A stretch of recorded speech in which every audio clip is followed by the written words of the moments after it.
New York সিটির একটি night ক্লাবের সামনে নির্বিচার গুলির এক ঘটনায় অন্তত ১০ জন আহত হয়েছেন। আহতদের অধিকাংশই কিশোর বয়সী। বুধবার স্থানীয় সময় রাত 11:20 দিকে কুইন্সবোরোর জামাইকা এলাকায় ঘটনাটি ঘটে।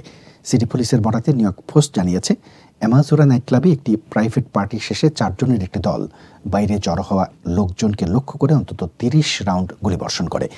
বৃহস্পতিবার সকালে এক সংবাদ সম্মেলনে নিউ ইয়র্ক পুলিশ কর্মকর্তারা জানান, এই ঘটনায় 16 থেকে 20 বছর বয়সী 6 তরুণী ও 4 তরুণ গুলিবিদ্ধ হয়েছেন। তবে তাদের কারো আঘাতই সংকটজনক নয় এবং তারা সবাই বেঁচে যাবেন বলে আশা করা হচ্ছে।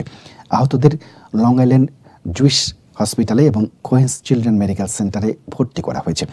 ভিডিওতে অ্যামাজোরা নাইট ক্লাবের সামনে প্রচুর পুলিশ ও অ্যাম্বুলেন্সের উপস্থিতি দেখা গেছে। অ্যামাজোরা ব্যয়বহুল সাজসজ্জার একটি নাইট ক্লাব। 4,000 মানুষের ধারণ ক্ষমতার এই ক্লাবটিতে নিয়মিত ডিজে ও লাইভ পারফরমেন্স অনুষ্ঠিত হয়। আরেক খবরে জানা গেছে, গত বছর মৃত্যু হওয়া পরিচিত এক অপরাধী দলের সদস্যদের সম্মানে প্রাইভেট পার্টিটি দেয়া হয়েছিল। এই অনুষ্ঠানে যোগ দেওয়ার জন্য প্রায় 80 জন ক্লাবটির সামনে জড়ো হয়ে অপেক্ষা করছিলেন। তখনই গুলিবর্ষণের ঘটনাটি ঘটে।